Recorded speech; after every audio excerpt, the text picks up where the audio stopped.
Hi, welcome back to my garden. We've had about a week of rain here, so everything is looking a little bit wet, but also kind of clean and sparkly. The sun's back out today, so I wanted to just take the camera and show you around, show you what's looking good in the garden.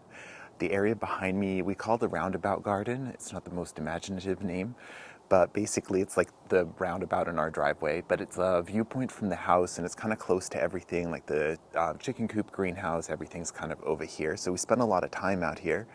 We wanted it to look really nice all year round, and we wanted it to be really wildlife friendly as well. So kind of bumblebees, butterflies, hummingbirds, also our native tree frogs, garter snakes, kind of just whatever's around. There is a hazelnut that we had to coppice because it was like, I don't know, kind of out of control. I think it had been pruned badly in the past, but that one's popular with the bears as well. Anyway, so I just want to take the camera and show you around, show you what's looking good here right now. I want to show you the sweet peas first. Ignore all the ones that I've pruned on the ground. We grew so many sweet peas. I have 3 of these trellises and then some other places as well, but I just like love the scent so much and the variety of the colors. The hummingbirds really like them, so we kind of have to stay on top of them. This is what happens if you don't pick the flowers. They turn into little like bean pods. The beans aren't edible, and then it stops it from blooming more. So basically what we've been doing is coming out and cutting all the flowers like basically once a week. So we've had a perpetual vase of sweet peas in the house, which is really nice. Just behind it is our catalpa tree. So this one fell over last year. It was like a big, beautiful tree. It bloomed beautifully. The flowers smell amazing. And we got this like unseasonably early snowfall. It was like, I think October 26th, and it wasn't even that cold. So it was like a heavy, wet snow. So it just toppled it because the leaves were all still out. Anyway, so I cut it back hard in the hopes that that would give the roots a chance to kind of reestablish.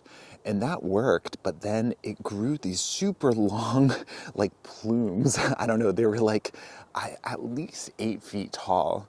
You can kind of see the big stalks here.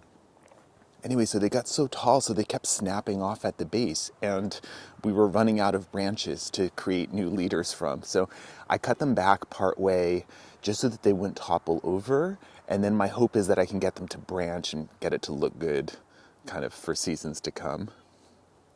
This area, this time of year, has a ton of hydrangeas. We have a bunch of different kinds. I love panicle hydrangeas, and I love the like arborescens ones as well. I don't really know the variety names for most of them, but this one I had in a pot for a few years, and it was big enough that I thought it would do well in the garden. As far as annuals for this whole area, I have Cosmos rubenza, which are these ones here. And they just have like really nice kind of cranberry red tones with the yellow centers, and they fade to kind of paler colors. And I also have the Oklahoma white zinnias. This little pine tree is not looking super happy. I planted it in the heat of summer, which was maybe a mistake. And it was on sale when I got it. So maybe that was also a mistake. I don't know. Anyway, it does have green, so I'm just like keeping an eye on it and hoping that it just makes it through the summer, and then I think he'll be fine after that. Over here, this is a real hummingbird favorite. This is red valerian. I'll insert some hummingbird pictures of them enjoying it. But this one I cut back after the first bloom, so this is all like the reflush. So it's basically been blooming since May. Behind it, you can see the hydrangeas just starting to color up, getting those like pink tones. I want to say this is like maybe a little lime or something like that. A bunch of lupins in here. Most of them have like bloomed out. Some of them have like little spikes coming. I just have the gallery red variety. There's about like 20 in this whole garden. The little lemon cypress that really glows, especially in winter. I tried to have some like cool evergreens as well. This kind of like icy blue juniper. A lot of Alchemilla mollis, lady's mantle. So I've cut back the old blooms, and some of them are reflushing. I love how the water beads on the leaves. If the camera will focus.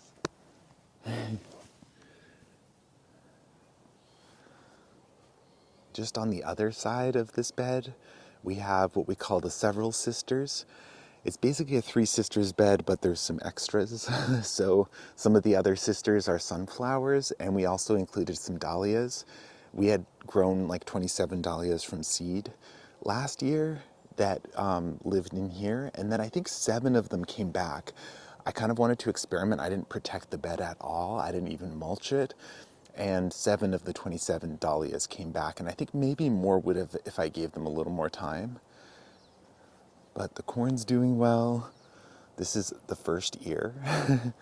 I was going around like trying to like increase the pollination by like shaking the little tassels that grow at the top of the corn, like all through all the little armpits to hopefully get better formed ears.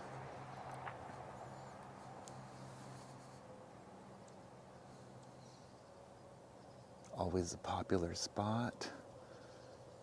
This guy's taking a nap on the corn.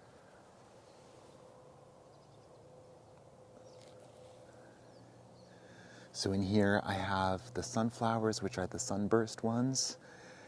I have Lazy Housewife green beans. So I think they're a mostly stringless variety. This little skipper guy. The corn, which was the golden bantam or something. The mixed dahlias, and then there's a Big Mac's pumpkin who might be kind of hard to spot. These are the prettiest dahlias. I think I'm going to try to move to another bed. I have kind of a bed that I'm working on that has kind of peachy tones, so I feel like it'll look great there. Yeah, so this is the Big Mac's pumpkin. And I see there's at least one pumpkin forming in here, but I don't know if it'll have time to mature, honestly. But I love this bed. Okay, and then back on this side. So this side has the pink water lilies, and then the other side has the kind of white ones with the yellow centers. I don't think any are in bloom at this moment. But something that's kind of cool is this plant here. It's Sagittaria something or other. And it's sometimes called duck potato. It has these like, I don't know, potato is kind of like a generous name, but it has these like root portions that look a little bit like an eyeball, and they float, and then that's how the plant spreads. So eventually, hopefully, it will kind of like really take off in here. But I was out the other day and there was this little native tree frog that was just napping on one of the leaves, and it was super cute. So I was glad that they were enjoying it. And this little spruce kind of echoing the one behind it up there.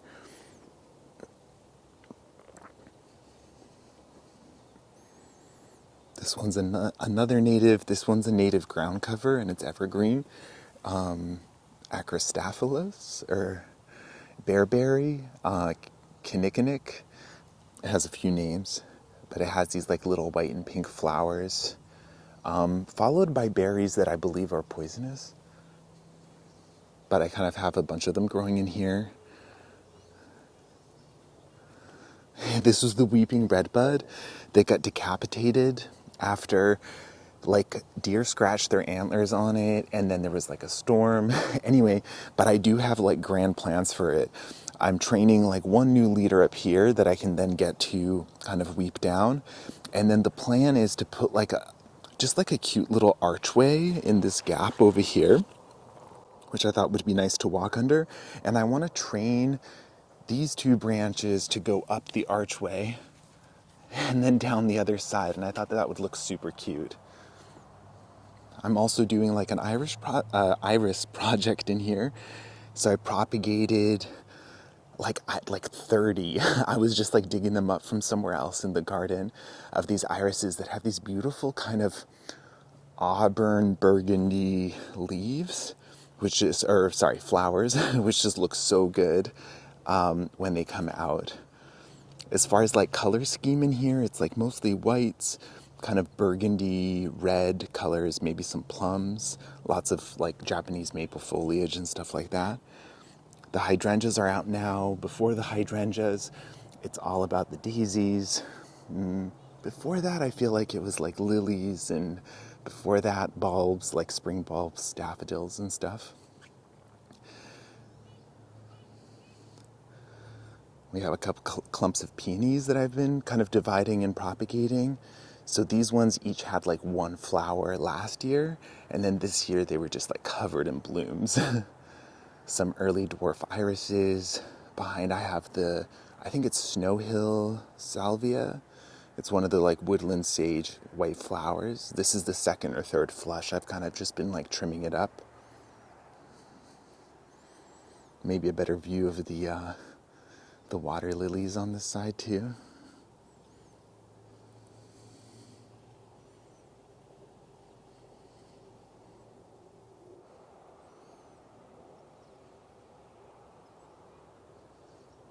This dwarf white pine, which I want to start pruning a little bit.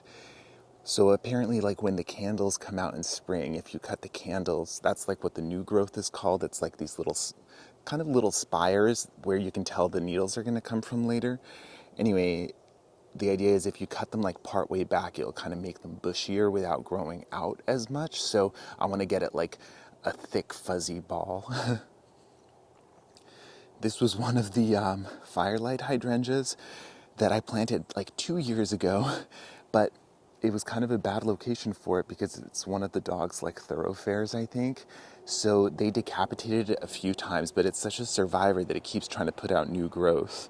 So I gave it a little stick to cling to, and hopefully it'll have better luck. I recently propagated a bunch of arborescens hydrangeas, so I planted 3 kind of along here on the side of the hazelnut, which will, I think, eventually become like a cute little hedge. And although it's like almost September, we still have a bunch of stuff that's yet to bloom. This is one of the big hibiscus, Midnight Marvel, I think. There's 3 of them planted in this garden. I also propagated a bunch of our native dogwood. So that's what you can see, like these kind of narrow sticks here. So this is their first year in the ground. I propagated them this spring from cuttings, but they're doing great. And next year, what I want to do is come in, maybe cut them a little closer to the base so that they can bush out. Even though I'm seeing this one is already putting out new growth from the base, even though I haven't done that yet. But anyway, the idea is to get them to bush out, and then especially in winter, they'll look awesome because it'll just be this like, you know, just these like beautiful bright red sticks coming up. Always the battle with the horsetails. But they don't bother me. They look kind of cool. So I just like pick them whenever I can. This is some of the new growth in the lady's mantle. Maybe a better view of the leaves as well.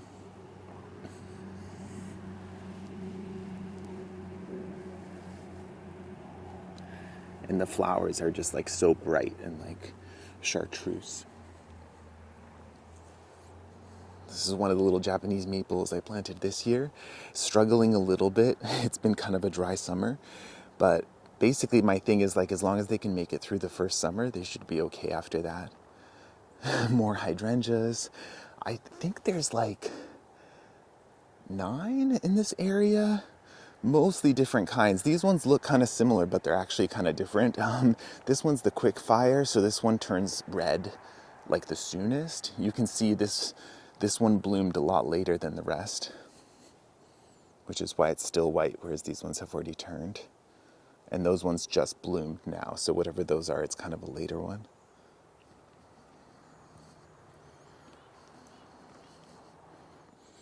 I've been playing with some of the textures as well, and I love the idea of like this spiky little juniper, the really soft lamb's ears, the iris foliage that's kind of a similar color but like spiky. I've been playing around with this Tradescantia to use as a ground cover. It hasn't grown too much, but I like the little clumps where they've formed. And then the kind of frondy, fluffy foliage of all the cosmos. I planted a bunch of this Culver's root, Veronicastrum. It's a little spindly because I grew it in like pots before I planted it out, but it has these really pretty spikes, and these can actually get 6 feet tall at maturity. So there's like, I think 9 or something of them in this area, so that should look amazing. One of the cannabis plants, I saw some bumblebees on it the other day, which was kind of cool. Well, thanks for coming on a little tour of our roundabout garden. As far as future plans, we've ordered a bunch of more spring bulbs. Basically, I want to bring the season even earlier. Right now, the bulbs that we have in here start blooming kind of end of March, but I got some which should start in like February, so I want to extend the season a bit. I'm also planning to get a couple more like evergreen shrubs. California wax myrtle is a native shrub that can be trimmed kind of like boxwood, so you can make it into shapes. And because it's native, I'm sure it has some relationships with some of the insects and stuff that live around here, so I'm sure they'll appreciate it. But I thought it might look nice to just have some kind of dark green anchors around the garden, and I think those might make the flowers kind of pop even more.